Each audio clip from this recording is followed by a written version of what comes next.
next up. And you're up. All right, my name is Lisanne Fear. I rode my Mustangs 5,000 miles across the country to inspire and educate the adoption of 5,000 Mustangs. And I'm sitting here with... I'm Amy Dumas, and I work for the BLM's Wild Horse and Burro program in California, and I have been playing with these horses since, well, for a long time, more than 30 years, and we are here to talk about educating people about the wild horses. Yeah, and I think it's super important because I grew up as a kid on a ranch in Wyoming where my grandfather just referred to these horses as desert rats. And, you know, they were just not thought to be of any kind of quality horse. And it wasn't until high school that I got my first education with Mustangs. Right. And see, I grew up on the East Coast riding hunters, grew up in suburban Delaware, and I would take lessons every weekend. My parents would drop us off at the barn and leave us there all day. We'd work to do get another ride. I didn't learn about these horses until I was in my mid-20s, right after graduate school.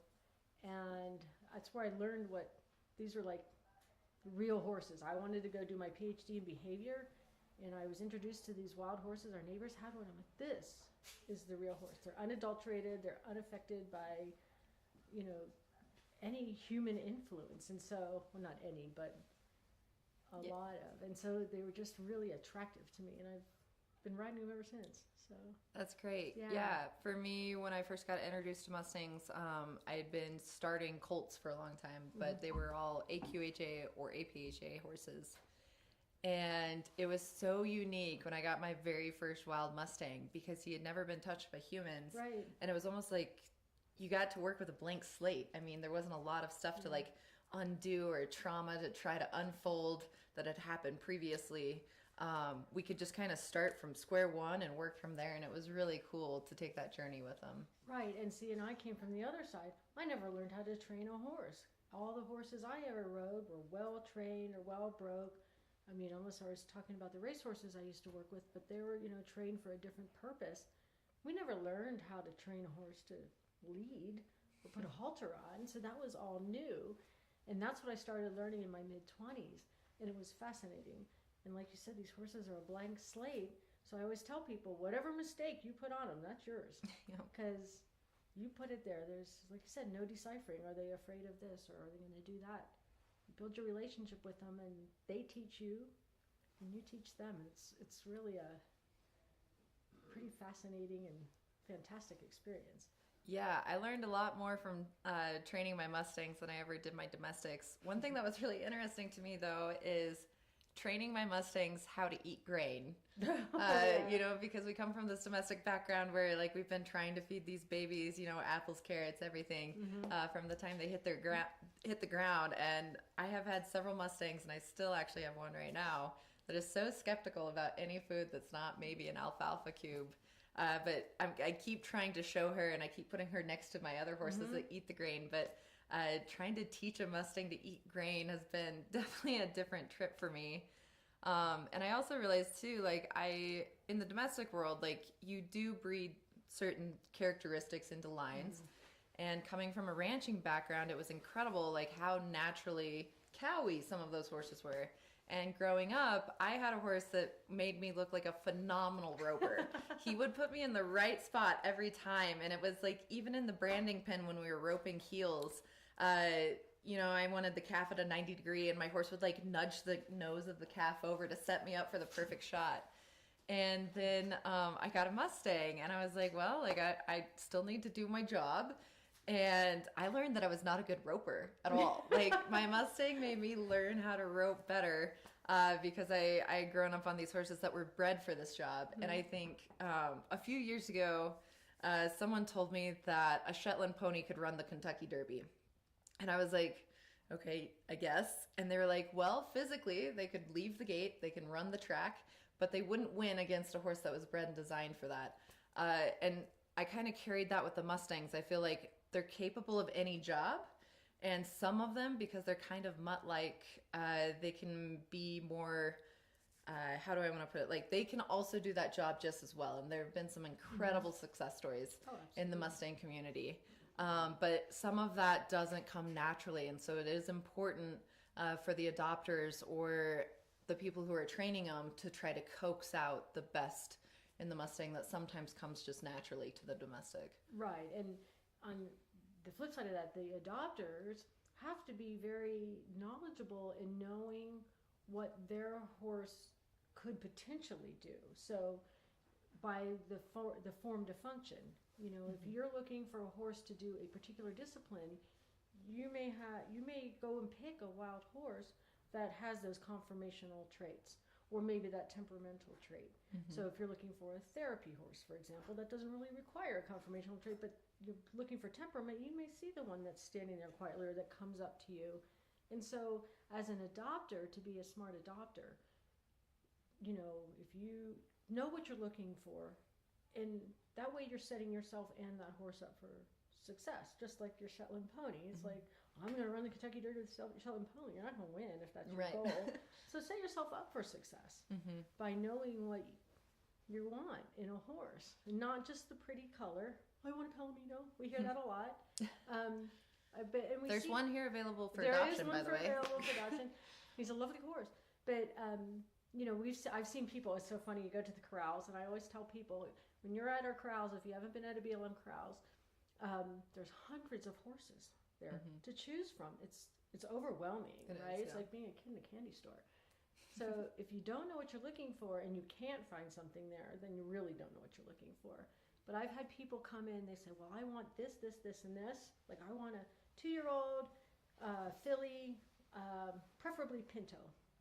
And they walk out of there with a bay yearling gelding. Why? Because it came up to them. The horse chose them. So if that happens, and when it does, it's pretty fun. But if you end up, the horse that you take home is not really what you need that horse to do, like ranch work or dressage or jumping, don't try to force it. Go get another one that could, and you learn what that horse could do. Right. When I was riding across the country, one of my favorite moments started at the beginning of the trail. It only took us like 9 days, I think, to ride from the coast of Delaware into the middle of DC. And while we were there, we did a presentation, and Hannah and I were working. Hannah's doing Liberty with her Mustangs in the background. I'm just riding bareback with nothing but a halter on, and I'm leading my mule and my other spare horse around this arena while we're talking. And afterwards, these kids come running up, and they are so excited, and they cannot believe how calm these horses are, and that they had manes, and that they were allowed to touch them, because the facility where we were talking at had like these super high dollar warm bloods. I think it was like $2,400 a month just to board one horse there. Like, this is a facility, like, you texted your groom and they put your horse together for you, so you could like arrive and get on.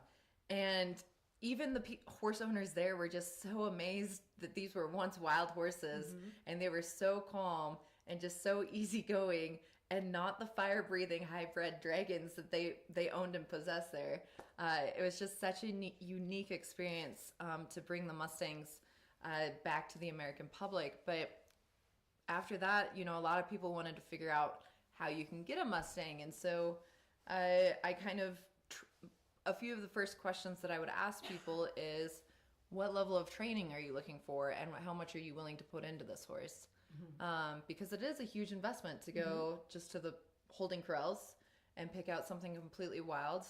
But it's also a more intimate experience, and you can kind of look at that horse a little bit better than maybe the internet adoption. Absolutely. Where you're just you just have like maybe a 30-second video looking at the horse and a few photos and hoping that you connect to that horse.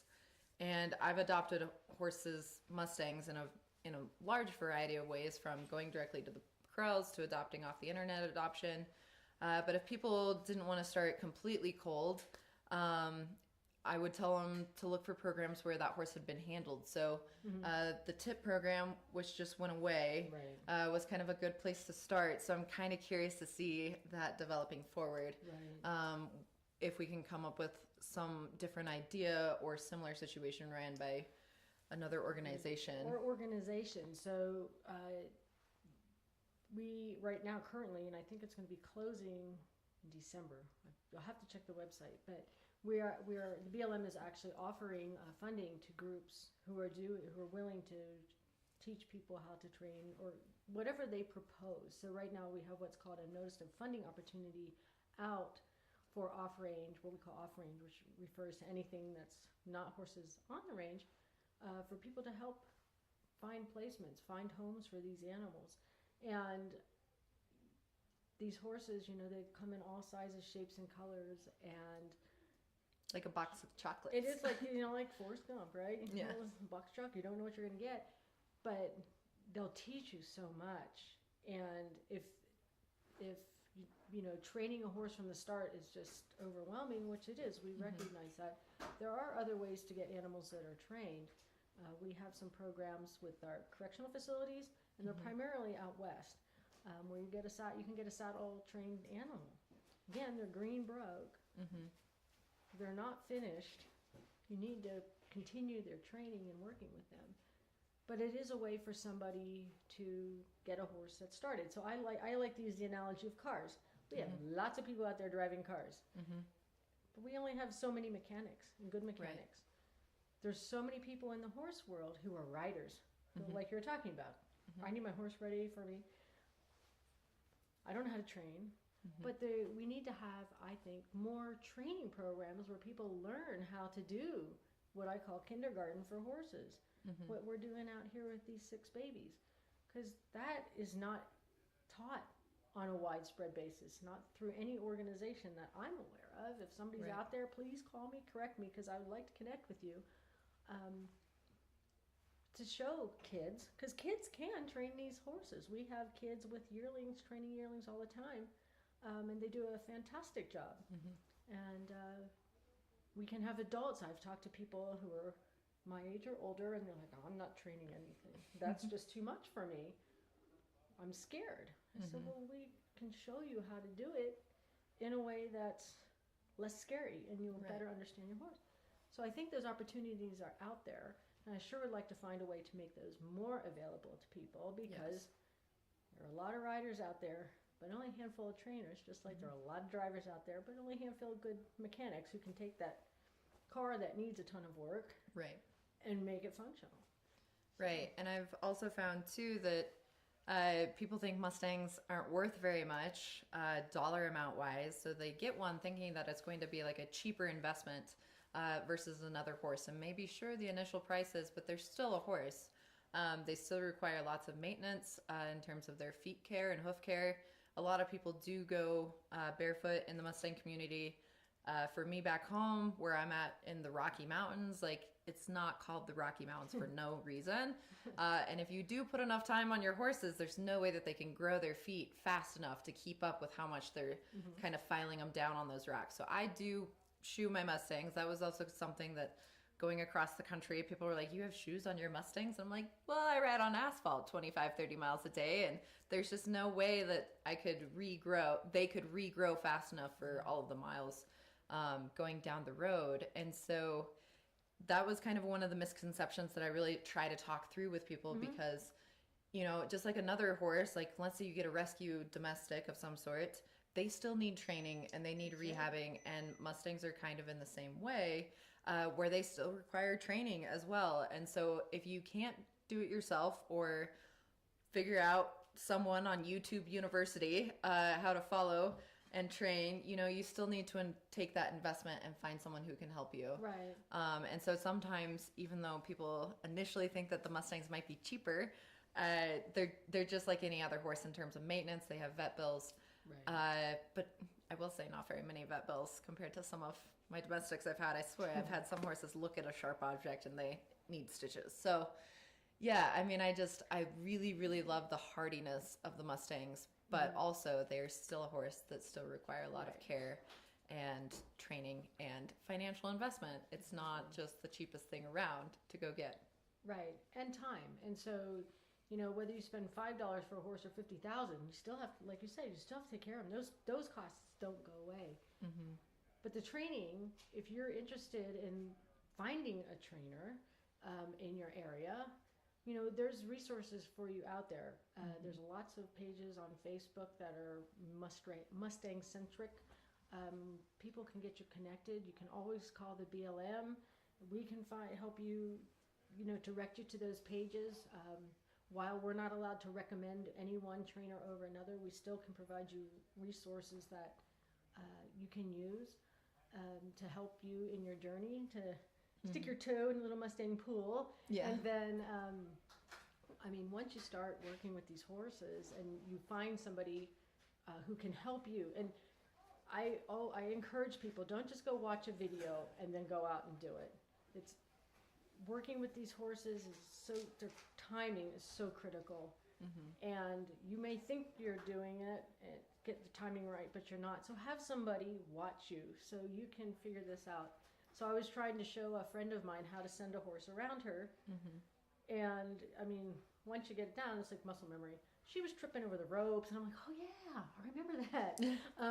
So it's hard sometimes to go watch a video and then go home and do it. And it gets really frustrating.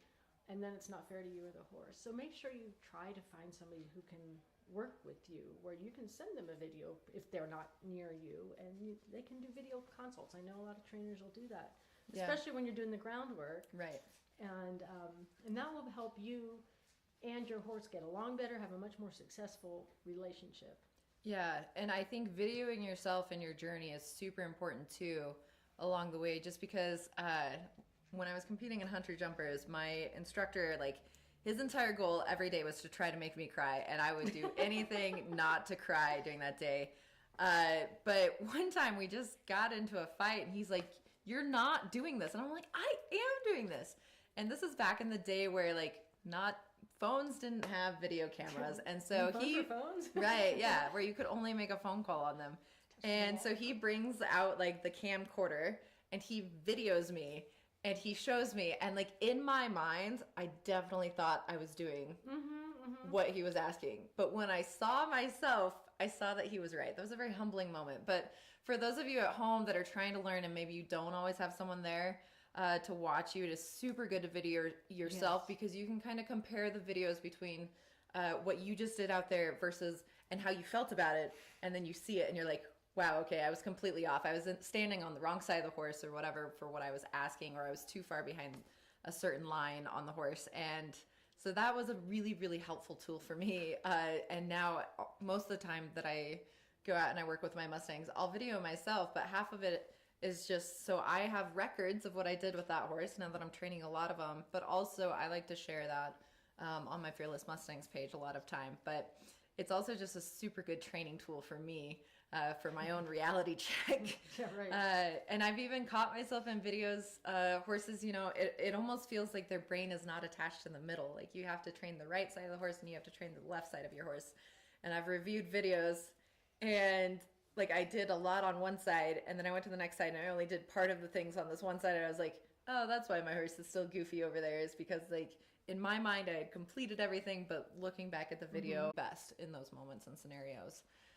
And so, getting the people educated on how to do this. Because, I mean, if I ask the group of people watching this, how many of you have ever taken a horse that's never been handled? I've had people say, oh, yeah, well, he's a baby, and we let him into the pasture. I'm like, all right, no, that's not never been handled. I mean, never had a halter on. It's a small number. But we need to make those hands, we need more of those hands out there. We need more people who are willing to take that horsemanship journey, because really by us not being able to do the basic training, kindergarten, we're gypping ourselves as horsemen when we get into the saddle later. And no, we don't want a 5-year-old kid with a yearling horse and try and go figure it out. No, that's not what I'm saying. I'm saying we need to be teaching that part of the horse education curriculum too in our more formalized organizations. And we can, whatever organization you happen to belong to, that is a critical part of not only our education, but the horse's education. Because like you're saying, you mentioned your horse is kind of goofy on one side because you messed up.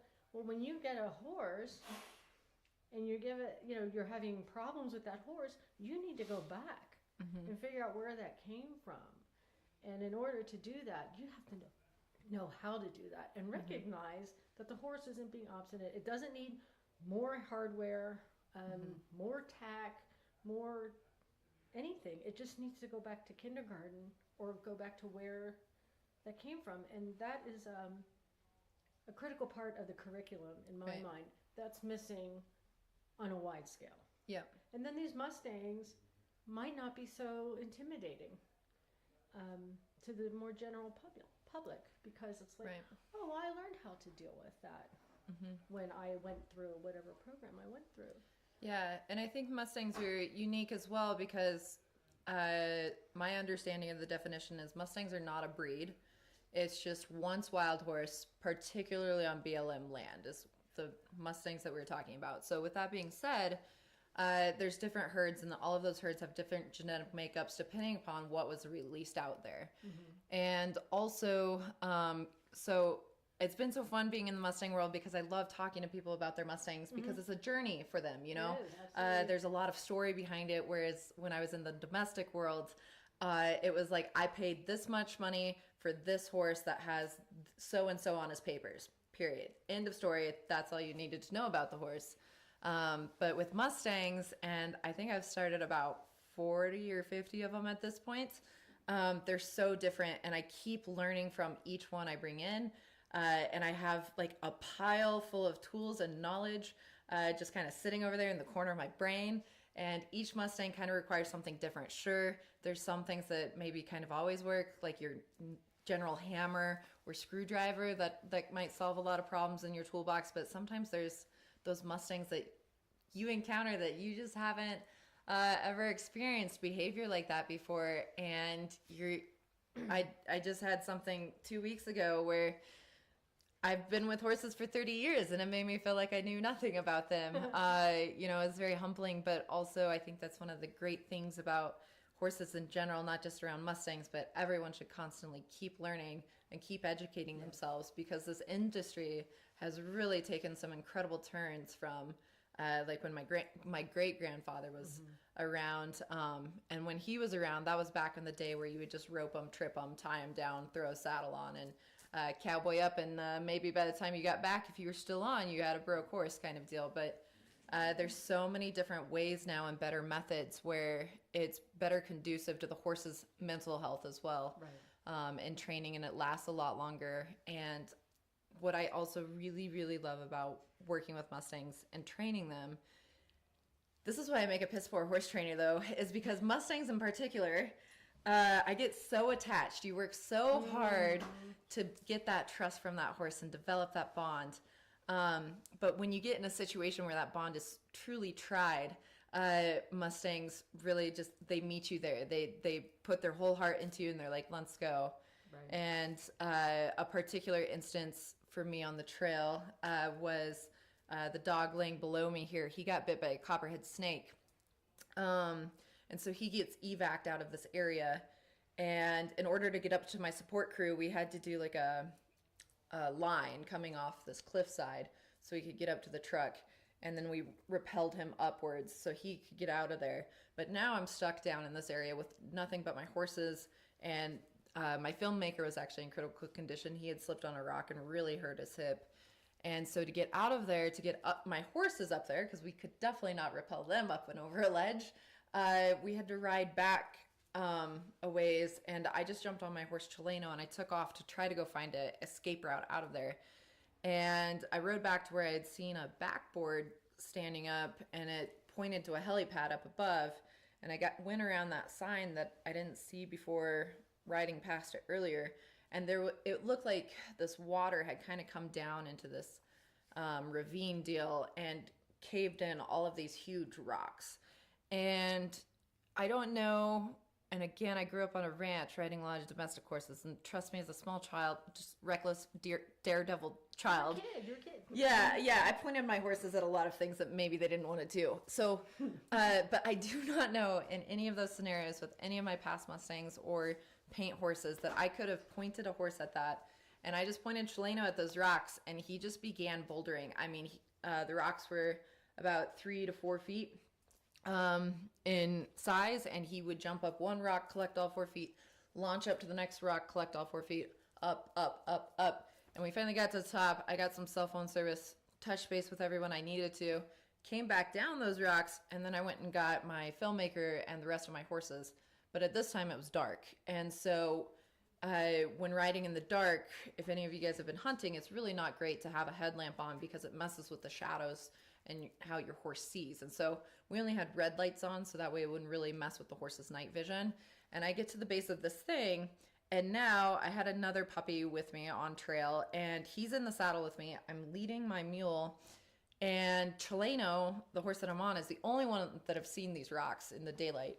And I send him up, and I remember there was a point where the mule took an extra second to jump after Chileno had jumped, and I had the puppy by the scruff of his neck, and he's out here kind of dangling while I'm holding on to my mule, and then she jumps, and I just bring everyone together, and we get to the top.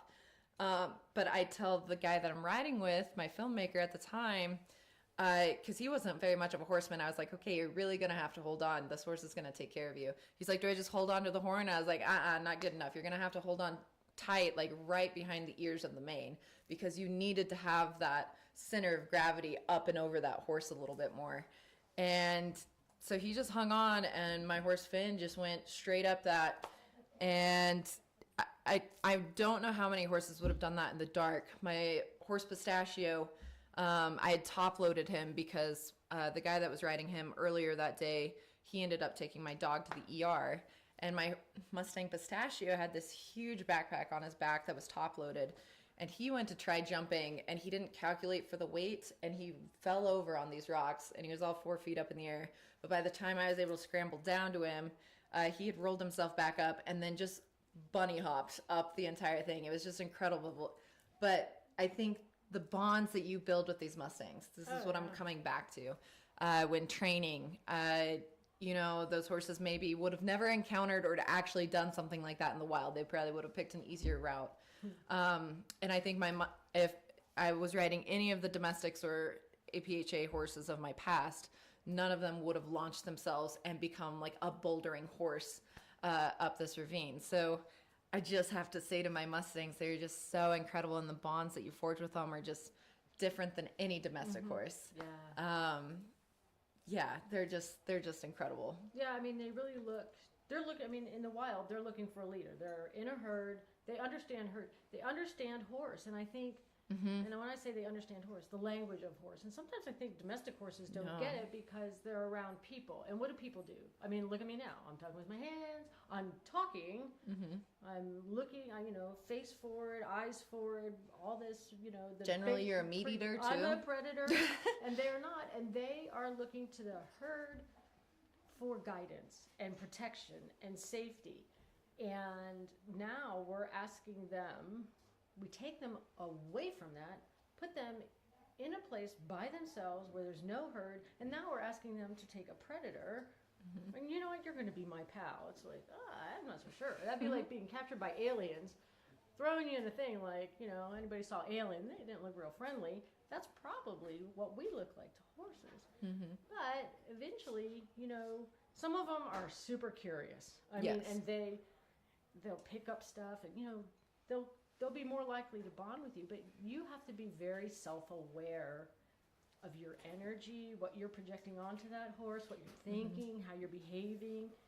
You don't want to do this. This actually means something to a wild horse. Right. Domestic horses are used to that. They're caught. They're when I say caught, I mean practically the time they hit the ground, there's somebody on them. They're petting them, they're putting their feet, they're doing all that stuff. So they're like, oh, these humans, this is how they talk, right? Yeah. That means something to a wild horse. And so if you're in an arena with a wild horse or a round pen, and that horse is doing something, and you're going, what's wrong with the horse? You got to step back and look at yourself. What are you telling the horse? Because that horse is reacting to you. Right. And so when you're working with these wild horses, it is so powerful because it's a self-awareness, an exercise in self-awareness. And that's where that bond comes from. Because all of a sudden they realize that, oh, this person is my leader, and then hopefully becomes your partner. Right. And so not the submissive, obedient things that we hear in some of our domestic disciplines, but partner, somebody that will do things for you, will go that extra mile. when they earn your trust, or when you earn their trust. Right. And I mean, it's amazing. It's so powerful that we have people that all they like to do is get that first touch. Yep. Because it is so. It gives you tingles, and some people call it spiritual. And you have to work so hard for it sometimes. You have to work so hard for it. And so that's why some of our trainers that we had, like in our former program with the tip trainer, where they would halter gentle these animals. They couldn't wait to do the next one because, God, it's such a rush. You're looking for that rush again. Yeah. And so it's anyhow, it's a really powerful thing. The Mustangs, the untouched wild horse. It's a growth experience for yourself. There's a lot of benefits. Every time. They'll make you better horse people. I mean, if you're looking for a way to improve your horsemanship, you're like, I want to be a better horse person. Adopt a Mustang. They will teach you so much if you keep your mind open and you're willing to learn and listen and look at yourself and learn to communicate with that horse, because they'll teach you so much about, when I do this, right, and the horse just went that way, it's like, what did I just do? And make sure and like you said, everyone's different. These aren't cookie cutters. It's not like if you do A, then B, then C, you're going to get the same result. Right. You may, like you said, you have lots of tools in your toolbox, and some of them you haven't even unwrapped yet because you don't know you have it. It's like way deep down there. Oh, look at this new one. Yeah, we'll try this really random thing here. And the other thing too, like to kind of carry on what you were saying, I feel like domestics are entitled, right? Like they know that you as the human are supposed to bring them food and water and supply everything. Whereas the Mustang has been independent, and they're like, I don't really need you. Like, we don't really need to be friends kind of deal. And so it is about that bonding and experience. Yeah, I mean, I had one Mustang that I would not be sitting here in front of you guys had she been my first Mustang ever, because she was everything that my my grandfather told me about Mustangs. And she was super difficult to touch, and I didn't even touch her for the first 2 months I owned her. And she would just see a human, and she just start running and running and running and running. And so I was like, okay, I'm going to remove myself as the human away from the situation and see if I can't kind of desensitize her differently. So I just put her hay on a tarp. And I hate to say that it took this long, but she starved herself for 4 days before she was willing to put a foot on that tarp to eat her hay. And it wasn't even that far. But I mean, that was just where she was at. And I've now owned this mare for 10 years, and I rode her in my wedding 2 months ago. So I don't know what I would do without her. She is the horse that taught me more than any other animal on this entire planet. And I'm still learning from her. She bucked someone off the day of my wedding. Yeah, so she has just always been something. But I will say, when I go up in the mountains with her, I entirely and wholeheartedly trust her. You know, you start to build these partnerships. And it's not just about them trusting you. You have to trust the horse as well. When you crawl up there, you are putting your life in that animal's hands.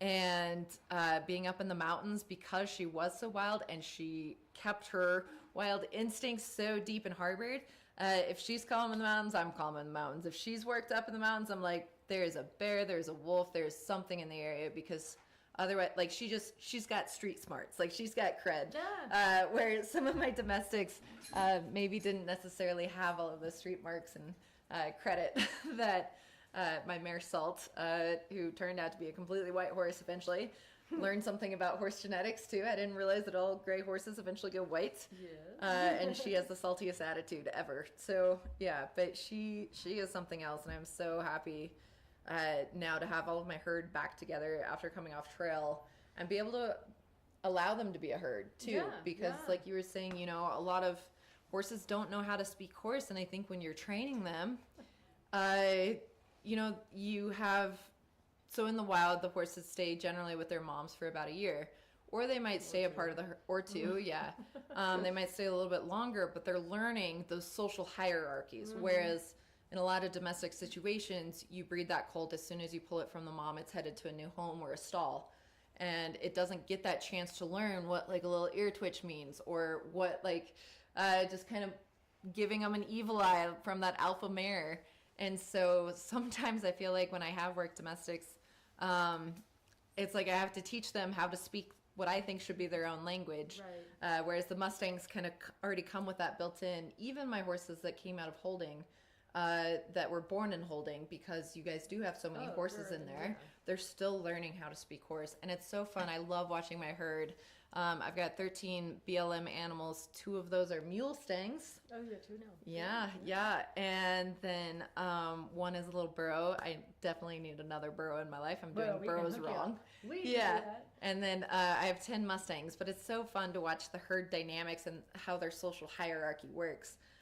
Whereas I feel like stalled horses don't get that, and it's just amazing to me. And I could never do your job with all the politics, but you know, these people get so upset that these horses are in holding corrals, and I also agree that maybe it's not the best life for them, but I think it's better than being in like a 12 by 12 stall without any interaction with other horses and only being let out once or twice. Like, I think it's so good, like, even though they aren't on the wild anymore, like, they're still around a bunch of horses and they're still learning how to be horses and speak horse. I think that's very important compared to our some of the domestic situations across the country. And that goes back to education. And the whole point of our conversation here is the education is not only in how to train and how to ride, but gosh, I can't speak. Knowing what your horse's needs are, and it's not just food and water and a stall, it's the social aspect, because that's their welfare.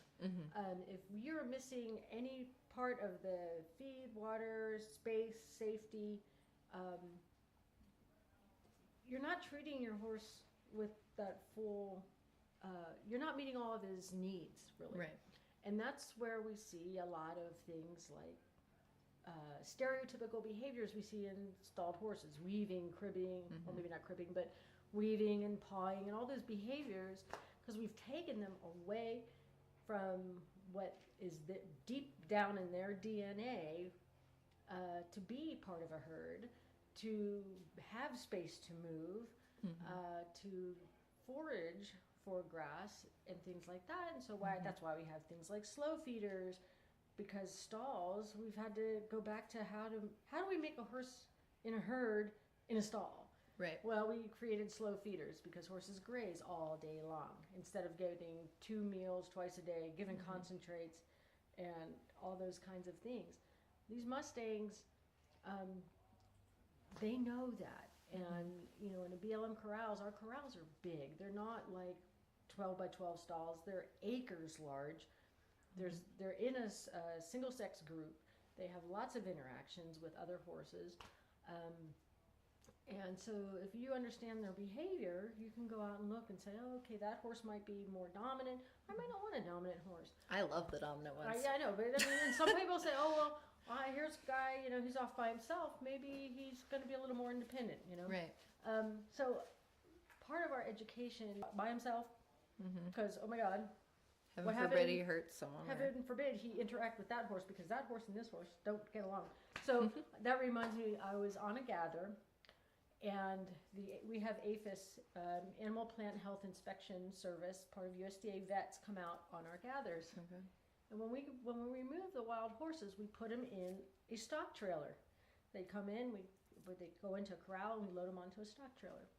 And this was this APHIS vet first time on a gather. And he said to me, and I'll never forget this because I thought it was pretty humorous, he said, these horses are incredible. I said, what do you mean? He said, well, we just took them out of the wild. We changed we put a group of horses together that have never been together. And after a few minutes, they settled down and they figured it all out, because they speak horse. They understand what that ear means and this look means. And they figured it all out. He said, I can't do that with my horses. I have to make sure that this horse stands next to this horse in the trailer, or they're going to fight. Yeah. And he goes, I could never do that with my horses. He goes, these horses are amazing. Right. Because they're horses. They haven't had to adapt to our lifestyle for them. And it was really funny. He just walked away shaking his head. He's like, I can't believe it. Yeah.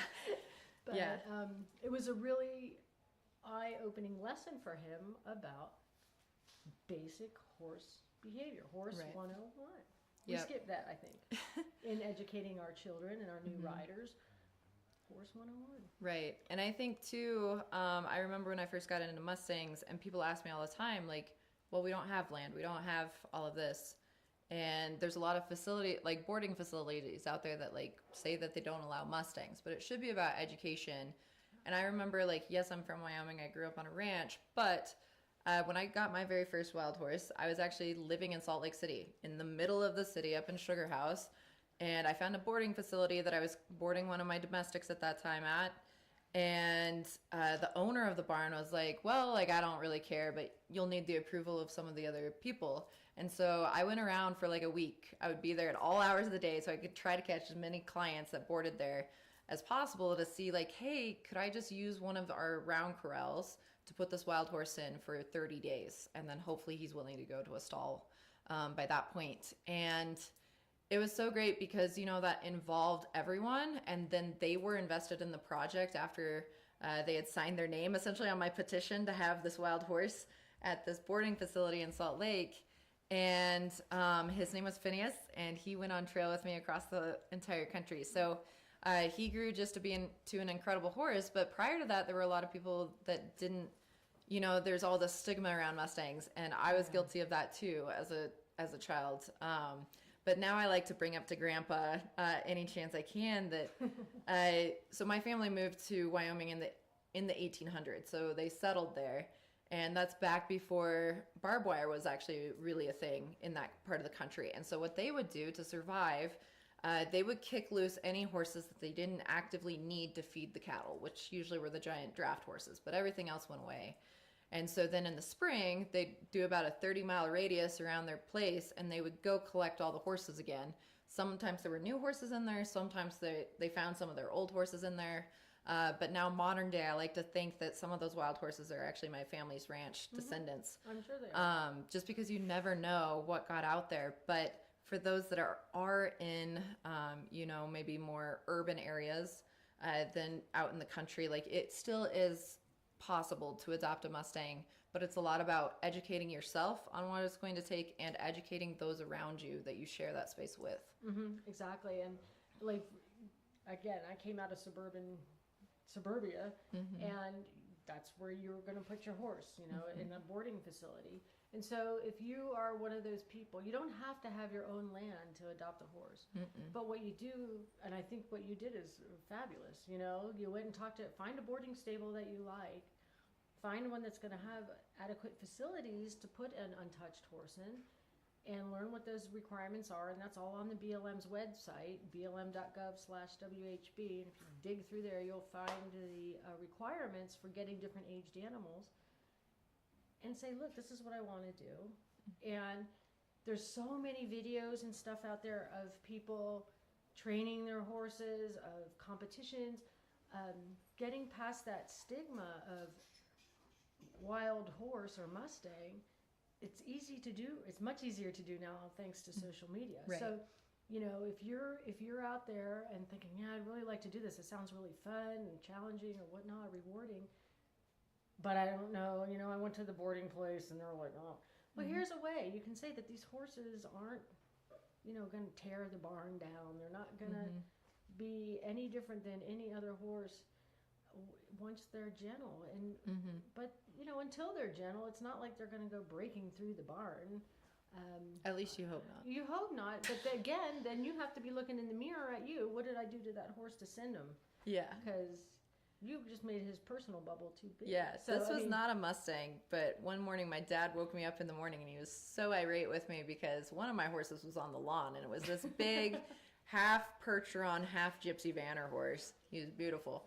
But he was on my dad's really nicely manicured lawn, digging in some deep pivots, and my father was so upset with me that I didn't latch the gate.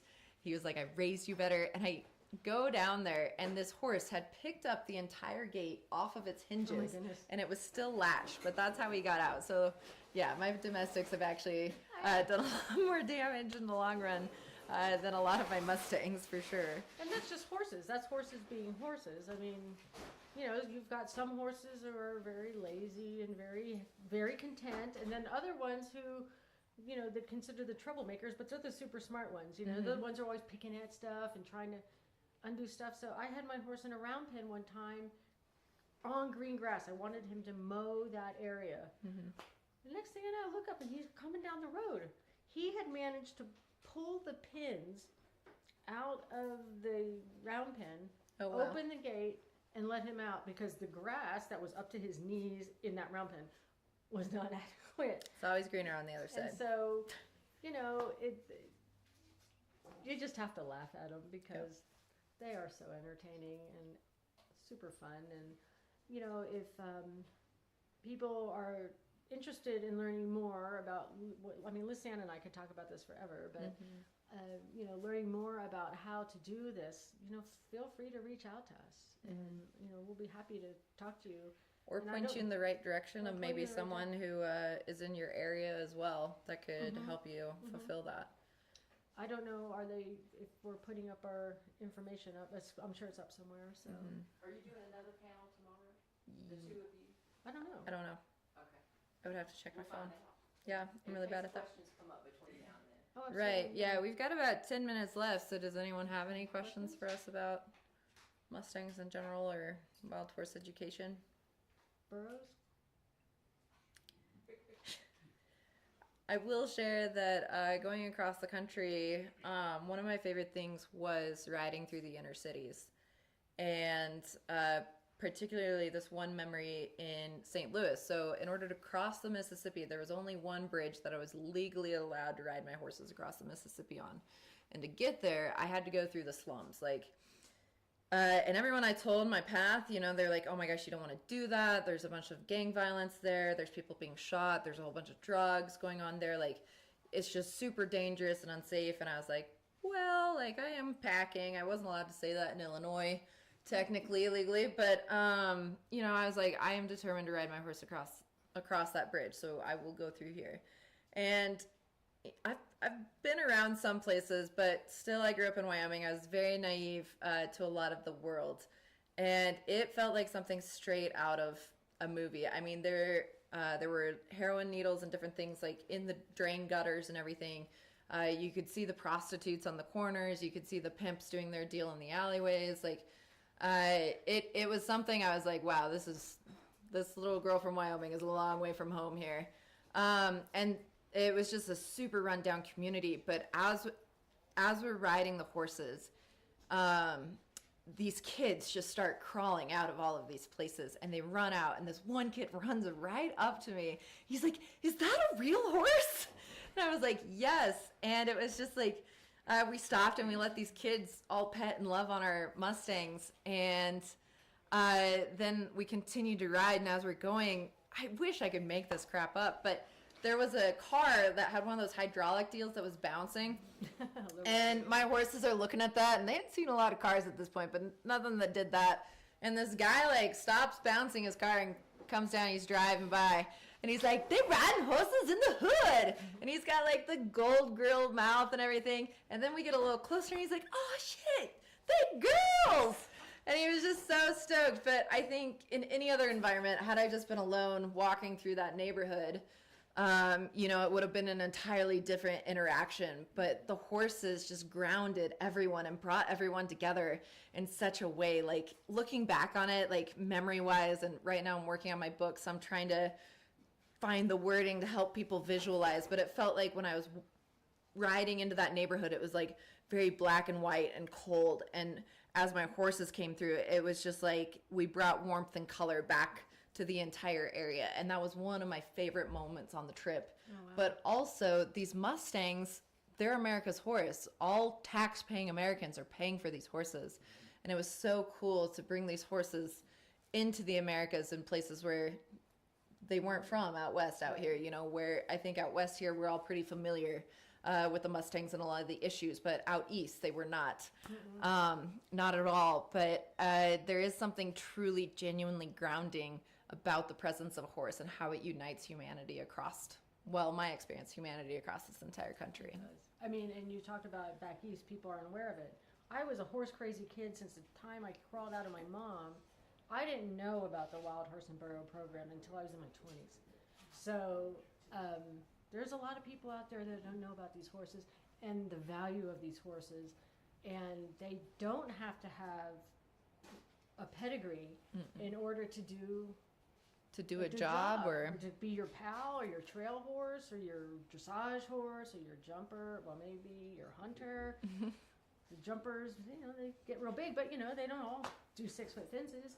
Although I have seen, on several occasions, a small wild horse clear a 6-foot fence. But anyway, so I mean, we have quite a few horses you can choose from. If you can't find something because you don't know what you're looking for, find somebody who can help you. Yeah.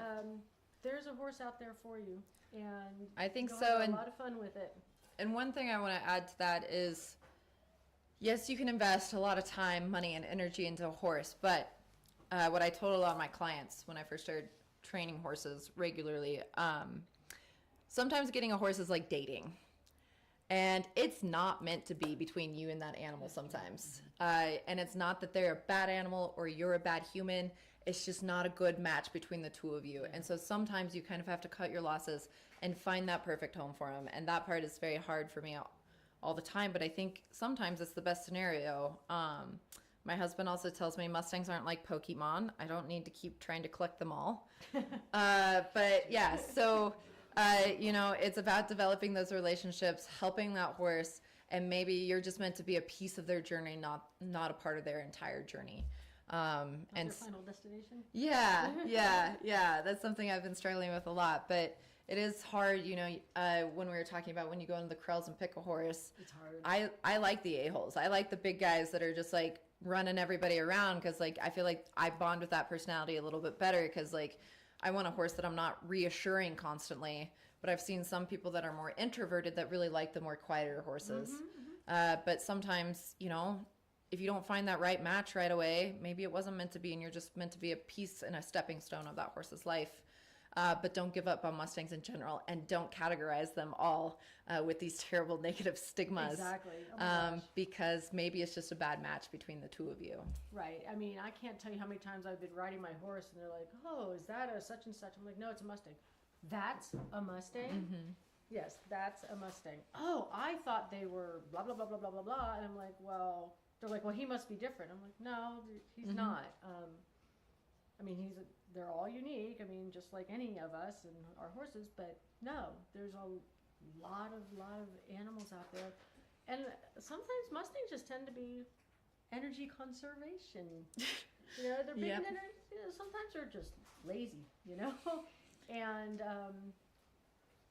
they're all different and there's lots of them out there and there's lots of people. And make sure before you invest in a horse, make sure you invest in yourself. Make sure you understand these animals. Make sure you understand what you're getting into. I've had lots of people, they think, oh, well, the horse is inexpensive, so I'll get one for my kid. I'm like, has your kid ridden? Well, no. I'm like, all right, first thing, let's back up a step. Get your kid some lessons or take some lessons yourself. Go learn how to ride and be around somebody else's horse who's going to, take care of you and learn from somebody who knows what they're doing. This is not... I'm going to get into horses. I'm going to start with a horse that's never been touched. I admire the people that do and survive. I know there's a lot of people, and there are, and that's the right mindset. But those people usually have a group of teachers around them that they're willing to learn from. So open-mindedness is very important. Right. So everyone in here should go out and adopt a Mustang. I mean, there's bird. more than 6 people out here, and I really want one of them that are out here. I don't have that color yet, despite what my husband says. She always wants another one, but so do I. I wonder what Amanda would say if I did. Oh, yeah? Well, you're down one anyway. I know. Yeah, I just put one down last week. I've got the hay for another one for the winter. So Yeah, but everyone should go out and adopt a Mustang, but also feel free to reach out and find ways to educate yourself. we will enable you. Yeah. We're the great enablers. Yeah. Part of my problem, I was trying to find a place for this horse that I'm adopting, and this time here at Equus Film Festival has felt like a family reunion because a lot of these people rode with me or met me at some point on the trail, And it was funny. I was like talking to him, and I was like, "Oh, can I just put this horse here for a minute, for a while? I'll come pick it up eventually." And they're like, "No, like because of you, we've adopted so many horses that we're full right now." And you know, that's like the best problem to have, and it makes me so happy that that's the case. So. Yeah, I'm happy to continue to spread the awareness of Mustangs and also continue promoting their adoptions. And on behalf of the BLM, we appreciate people like you. We need 100,000 more like you. Yes. So I'm not doing this. I'm not up here talking with Lisanne. I'm not here because this is my job. I take my work home. I've been, like I said, I started working with these horses long before I ever worked for BLM, and I fully believe that these are amazing animals in so many ways.